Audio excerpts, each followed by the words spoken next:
Chers frères et sœurs, chers jeunes, chers enfants, chers auditeurs, auditrices, je suis très content d'être avec vous, de pouvoir partager avec vous la parole de Dieu. Et en tant que responsable de ministère personnel, je voudrais nous inviter tous à nous engager dans cette mission afin que nous puissions accomplir l'œuvre que le Seigneur nous a confiée. Dès les temps anciens, Dieu a confié cette mission à Israël.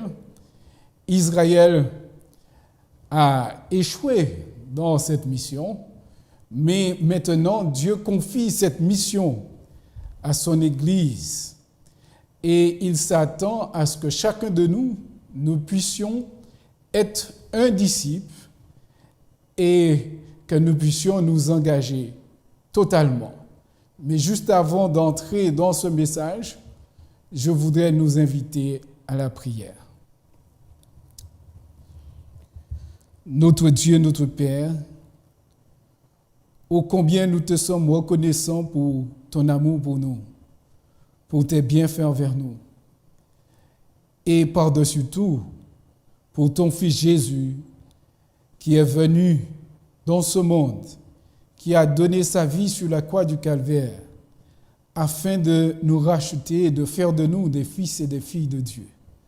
Seigneur, tu nous appelles à faire connaître ton nom dans ce monde. Et nous te demandons de nous fortifier et de nous remplir de ton Esprit Saint, de nous toucher et de permettre que nous puissions nous engager pour accomplir cette mission, pour la gloire de ton Saint-Nom, au nom de Jésus. Amen. Notre réflexion sera basée sur le chapitre 5 et 6 d'Ésaïe. Au chapitre 5 d'Ésaïe, nous voyons que le Seigneur dit qu'il va chanter un cantique à son bien-aimé sur sa vigne. Donc il dit que mon bien-aimé avait une vigne sur un coteau fertile.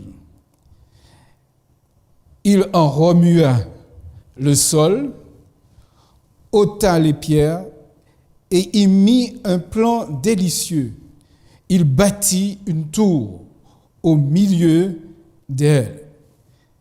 Et il y creusa aussi une cuve.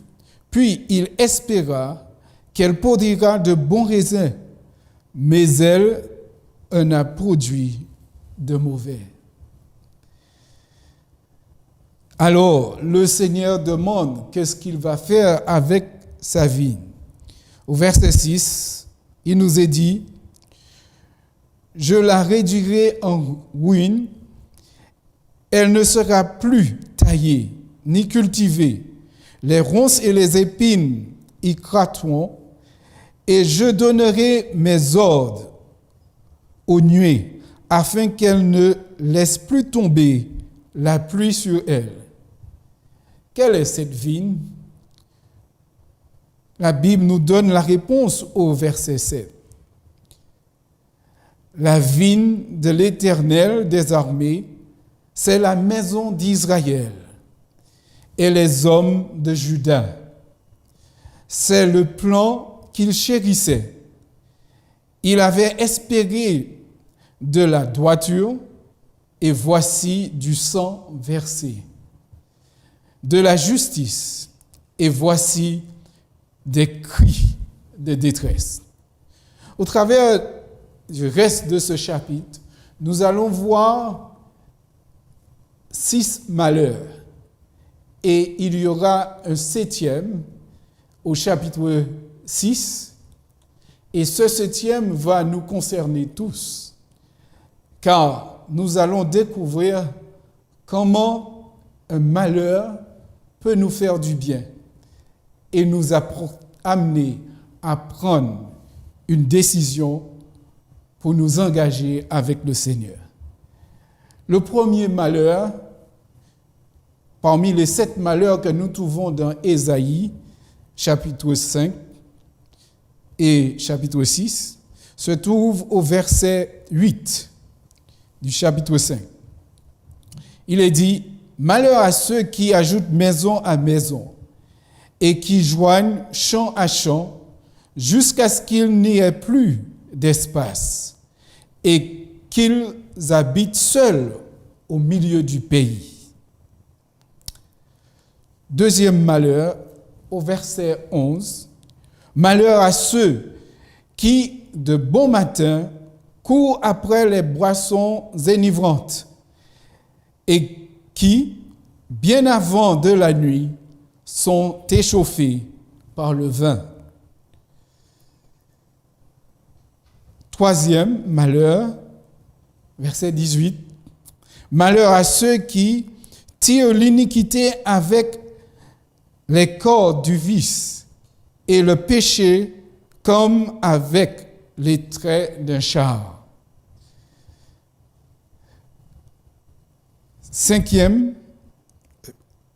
Quatrième, au verset 20, « Malheur à ceux qui appellent le mal bien et le bien mal, qui changent les ténèbres en lumière et la lumière en ténèbres, qui changent l'amertume en douceur et la douceur en amertume.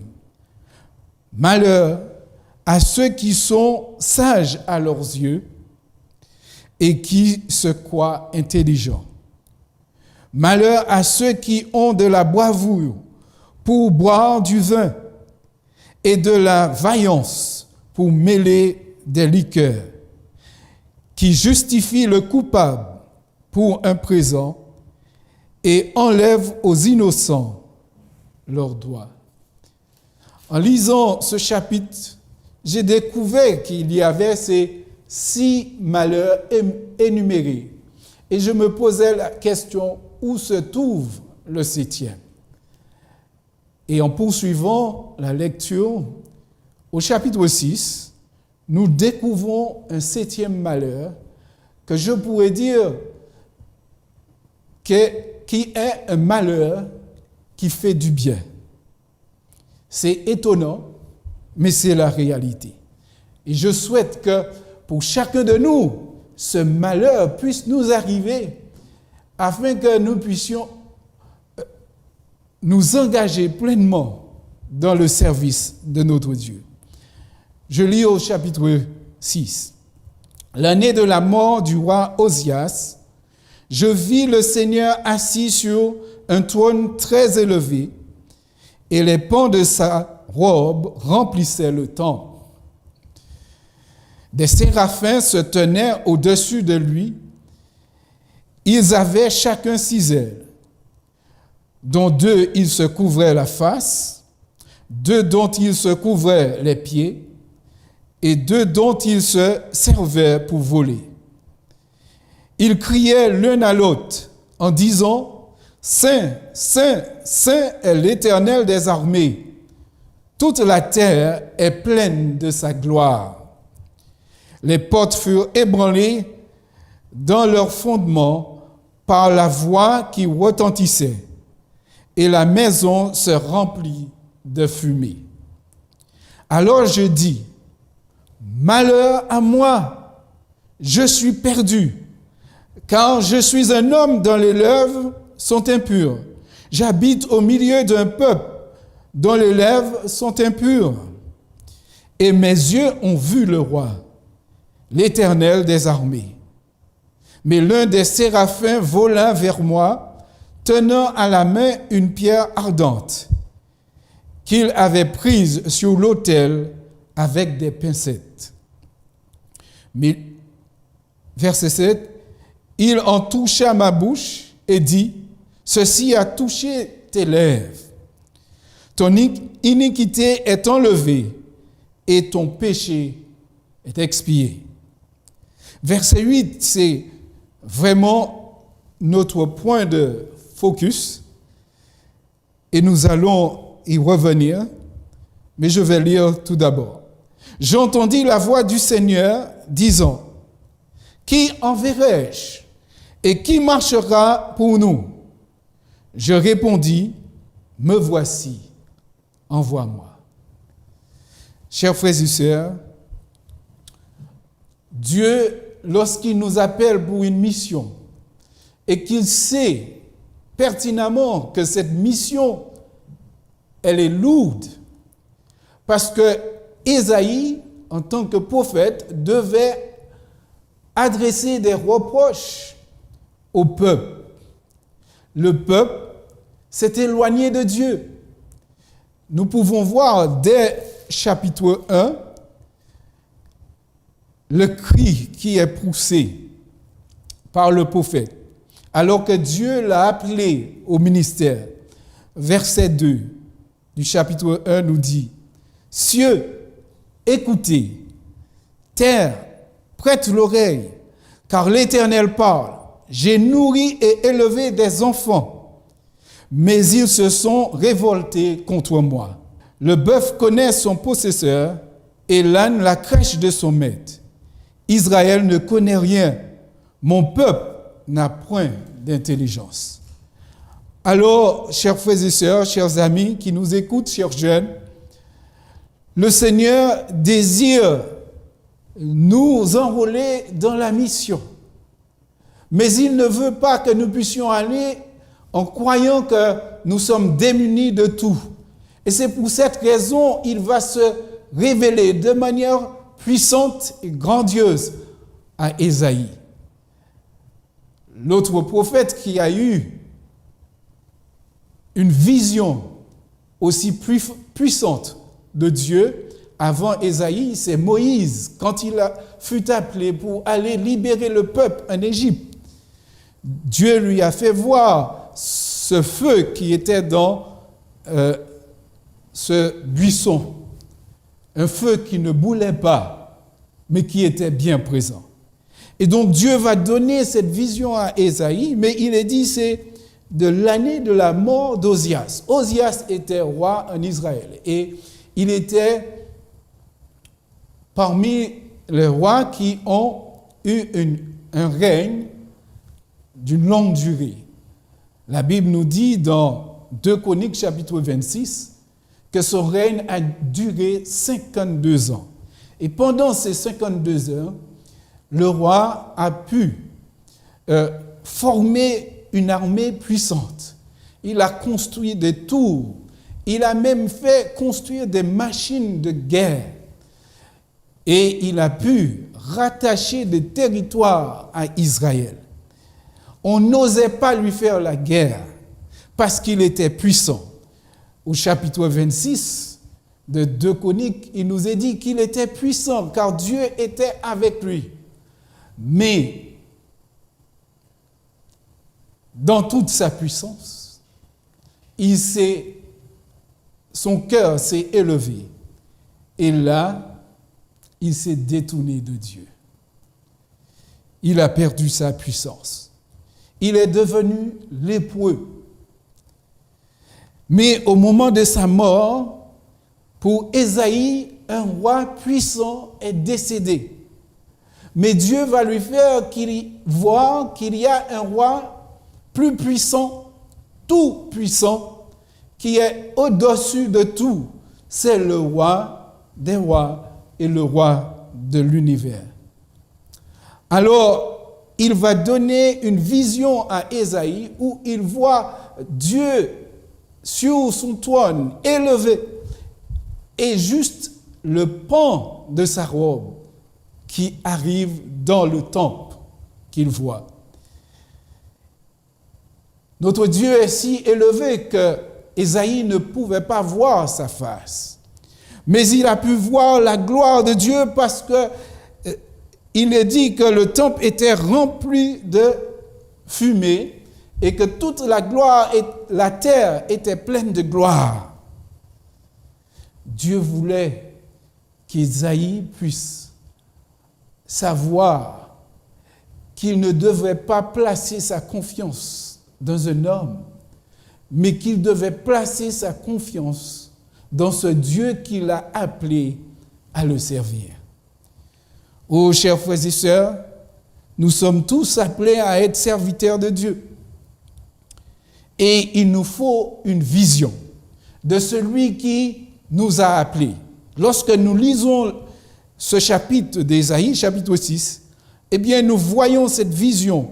Il est dit que les séraphins, les anges qui étaient présents avaient chacun 6 ailes, 2 dont ils se couvraient la face, 2 dont ils se couvraient les pieds et 2 dont ils se servaient pour voler.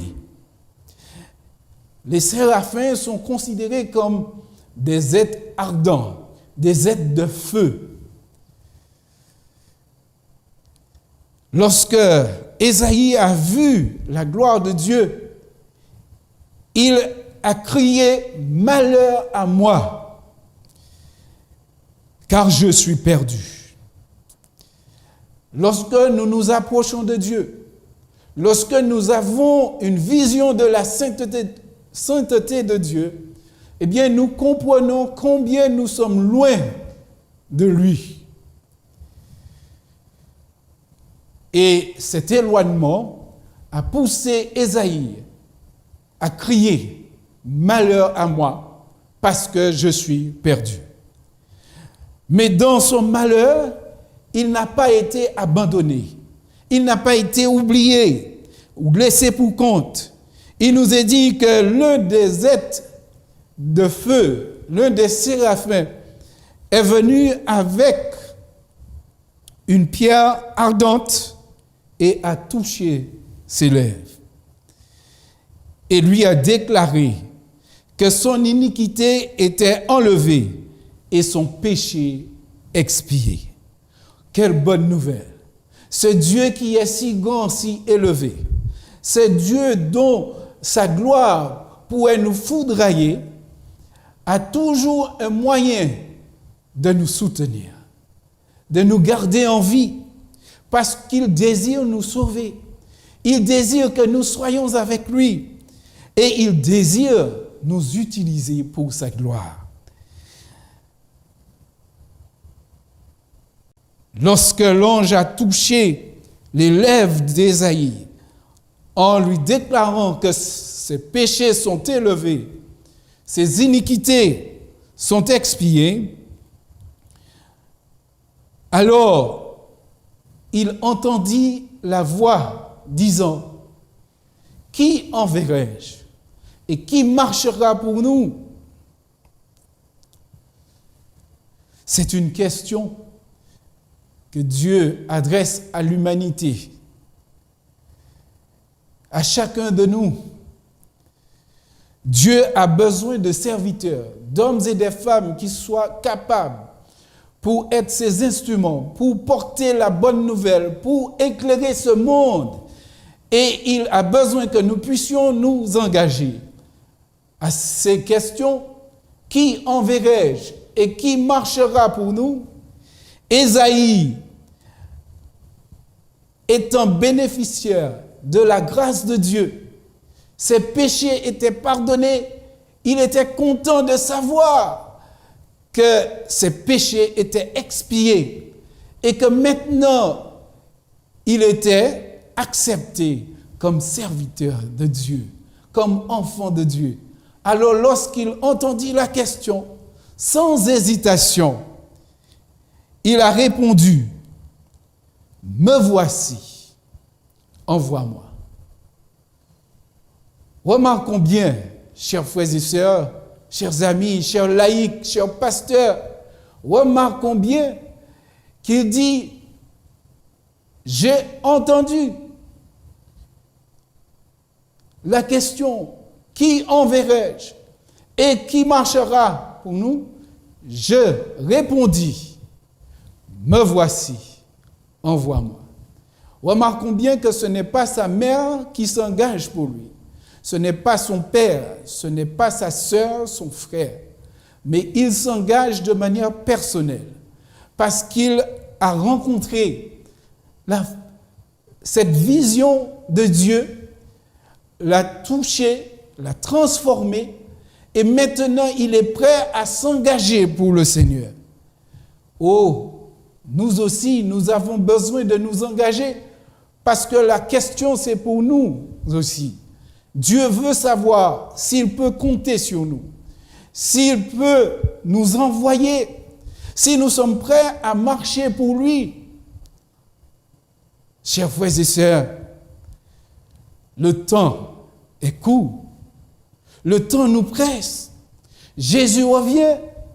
Sommes-nous prêts à nous engager, à accomplir la mission, à terminer l'œuvre commencée depuis longtemps? Oh, chers frères et sœurs, lorsque nous bénéficions de la grâce de Dieu, nous ne pouvons pas rester insensibles à son appel. Nous devons être comme Ésaïe, être pressés à répondre. Me voici, envoie-moi. Si dans le livre d'Ésaïe, Ésaïe devait s'adresser à Jérusalem et à Juda, dans le livre de Matthieu, chapitre 28, Matthieu, chapitre 28, à partir du verset 18, il nous est dit, Jésus s'étant approché, leur parla ainsi. Tout pouvoir m'a été donné dans le ciel et sur la terre. Allez, faites de toutes les nations des disciples, les baptisant au nom du Père, du Fils et du Saint-Esprit. Et enseignez-leur à observer tout ce que je vous ai prescrit. Et voici, je suis avec vous tous les jours jusqu'à la fin du monde. Voilà la nouvelle mission que Dieu nous confie aujourd'hui. Nous qui sommes ses disciples, nous qui l'avons accepté comme notre Seigneur et Sauveur. Il nous rassure, comme il avait rassuré Ésaïe par cette vision. Il nous dit, Jésus dit aux disciples, tout pouvoir lui a été donné dans le ciel et sur la terre. Donc nous n'avons rien à craindre parce que celui qui nous appelle à la mission, il est tout puissant. Il est capable de nous soutenir, il est capable de nous accompagner et de nous donner le succès. Tout pouvoir m'a été donné dans le ciel et sur la terre. Et il nous invite à aller, pas de nous asseoir. Nous devons nous lever, sortir de notre zone de confort pour nous déplacer et pour être en mission. Notre mission, c'est de faire des disciples, pas juste des membres d'église. Les disciples sont ceux qui sont bien conscients que leur mission, c'est de faire d'autres disciples. Un membre d'église peut se contenter juste de venir à chaque service et être satisfait du service et retourner à la maison. Mais le vrai disciple, au retour à la maison, c'est qu'il doit continuer à faire d'autres disciples. Donc Jésus invite les disciples à faire d'autres disciples en les baptisant. Notre mission, c'est de baptiser. Chers frères et sœurs, pour ceux qui étaient à l'Assemblée, vous avez certainement entendu que l'année 2020 a été l'année où nous avons baptisé le moins de personnes. 41 personnes baptisées. Nous sommes sortis de 353 personnes en 2017 à 125 en 2018, 92 en 2019 et 41 personnes en 2020. Je dis à nous, chers frères et sœurs, à nous, disciples du Seigneur, que l'heure est grave. C'est le moment pour nous de cesser de tergiverser avec le mal, de cesser tout contentieux, de mettre tout cela de côté et de nous engager pleinement avec le Seigneur. Laïcs et pasteurs, chaque membre d'église, nous devons nous donner la main pour accomplir la mission parce que Jésus revient. Et lorsque Jésus reviendra, il voudra trouver un peuple qui l'attend. Mais pour que ce peuple l'attende, il nous faut nous engager dans la mission. Il nous faut être conscient que notre mission, c'est de faire d'autres disciples et d'accepter cette mission et l'accomplir. Jésus nous invite à baptiser et ensuite à enseigner. Donc l'Église a pour mission de faire des disciples, de baptiser, d'enseigner, de garder et de permettre à ses disciples de faire d'autres disciples. Donc voilà la mission que nous avons. Le monde tire bien sûr à sa fin, mais nous ne sommes pas encore à la fin. Nous avons encore une mission à accomplir. Nous entendons comment il y a des catastrophes dans ce monde, des coulées de boue, il y a des feux, il y a la grêle, il y a la guerre. Oh, tout ce que Jésus avait annoncé, les signes qu'il avait annoncés pour la fin des temps, sont présents sous nos yeux et nous disent que le temps est proche. Chers frères et sœurs, chers amis, je nous invite par la grâce de Dieu à nous engager pleinement pour terminer cette œuvre, parce qu'il est temps pour nous d'aller à la maison, de rencontrer notre Jésus, de le voir face à face. J'ai tant envie de voir Jésus face à face. Et c'est pourquoi je m'engage dans cette mission et je voudrais nous engager tous, nous inviter tous à nous engager pleinement dans cette mission, à nous remettre entre les mains du Seigneur parce qu'il a tout pouvoir dans le ciel et sur la terre. Si nous nous remettons entre ses mains, nous ne serons pas déçus, mais il va nous utiliser pour sa gloire. Oh, durant ce quinquennat, la division interaméricaine a choisi pour thème « I will go ». En français, cela donne « J'irai ». Et la Fédération de la Martinique a décidé de conjuguer cela au présent « J'y vais ». Chers frères, chères sœurs, chers jeunes, chers enfants, il faut que nous allions parce que la mission n'est pas terminée. Et nous devons terminer cette mission car Jésus nous dit dans Matthieu chapitre 24, verset 14, cette bonne nouvelle du royaume doit être prêchée au monde entier pour servir de témoignage. Alors viendra la fin. Puisse Dieu nous aider tous à être des vrais disciples, à nous engager à répandre, à proclamer la bonne nouvelle par la voix comme par notre vie. Que nous puissions être pleinement des disciples. Nous puissions vivre pleinement la mission. Nous puissions proclamer cette bonne nouvelle en Jésus et qu'un peuple nombreux puisse accepter Jésus comme leur Seigneur et Sauveur et soit prêt pour le rencontrer. Jésus revient bientôt.